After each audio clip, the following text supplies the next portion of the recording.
Novel Kansa karya Cawica, episode 19, Tanggal Pernikahan.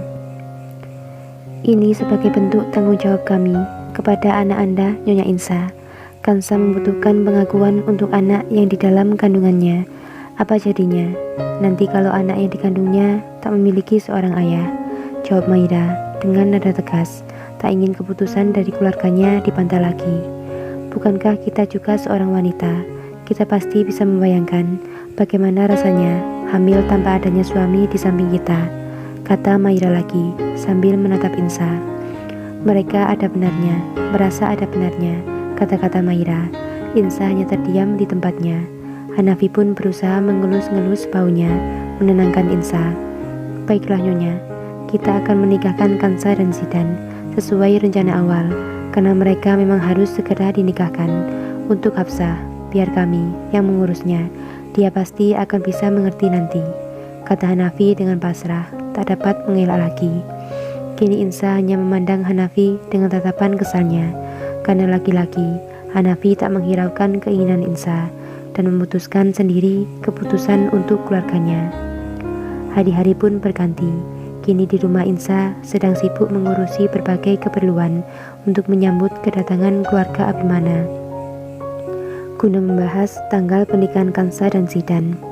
Telah banyak berbincang-bincang, akhirnya ditariklah sebuah keputusan bahwa mereka akan dinikahkan 3 minggu lagi, waktu yang dinilai paling cepat dan tepat, karena mereka juga masih harus mengurusi berbagai kebutuhan pernikahan yang serba mendadak ini. Pihak keluarga Hanafi sebenarnya menginginkan mereka mengadakan acara pernikahan dengan sederhana dan tertutup saja, cukup dihadiri oleh kedua pihak keluarga dan beberapa saudara dari Abimana. Tapi keluarga Abimana menolak. Mereka menginginkan keluarganya untuk menggelar resepsi pernikahan yang mewah untuk anaknya. Mereka bahkan bersedia untuk membayar desain baju pengantin yang akan bisa menyembunyikan kehamilan Kansa. Jika memang di waktu yang sudah ditentukan, Kansa sudah tidak dapat lagi menyembunyikan kehamilannya. Keluarga Abimana yang akan mengurus semua rencana pernikahan, meski hanya dengan waktu 3 minggu. Itu semua dirasa cukup. Mereka akan membayar orang-orangnya untuk mengurusi berbagai keperluan pernikahan dengan cepat dan tentu dengan hasil yang sesuai keinginan. Malam itu Hanafi menghampiri Kansa yang berada di kamarnya. Kansa yang terkaget karena kedatangan Hanafi, dia melihat tergesa dan menyembunyikan sesuatu di tangannya di bawah bantalnya. Kansa juga menghapus air mata yang terlihat tadi sempat mengalir deras dari matanya. Apa yang kau sembunyikan itu, Kansa? Kata Hanafi sambil berjalan ke arah Kansa. Tentu saja Hanafi juga melihat Kansa dengan matanya yang sembab karena tangis yang baru saja dihapus dari pipinya. Bukan apa-apa.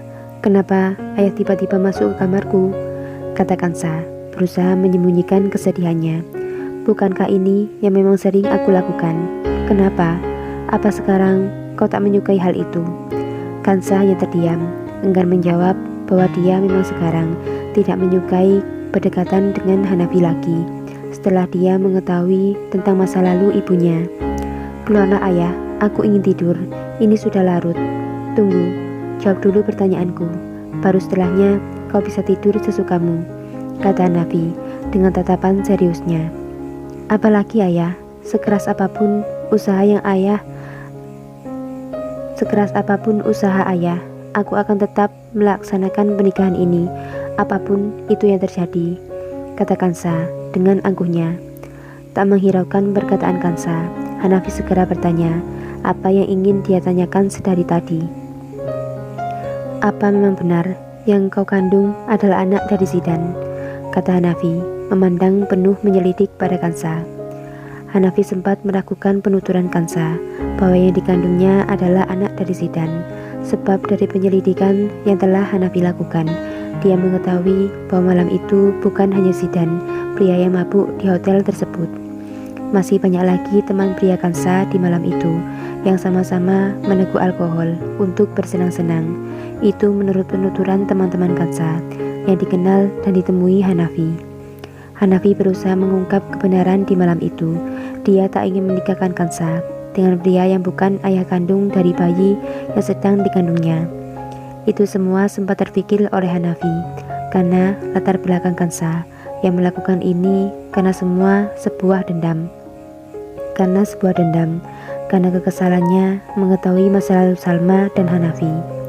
Hanafi juga berpikir, tidak mungkin secara kebetulan Kansa dan Zidan melakukan semua ini hanya untuk memperlancar niatan Kansa dalam menghancurkan keluarganya.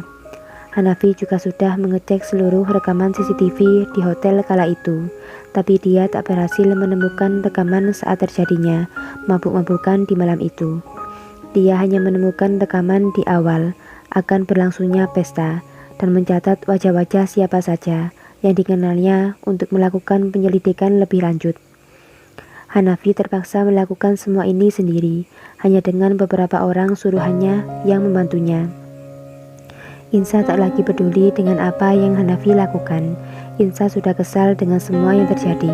Terlepas, dia juga mengetahui bahwa Kansa telah tahu kebenaran tentang masa lalunya. Insa malah terkesan acuh terhadap semua dan membiarkan semua mengalir begitu saja. Dia hanya berpikir, bagaimana kehidupan Hafsah selanjutnya.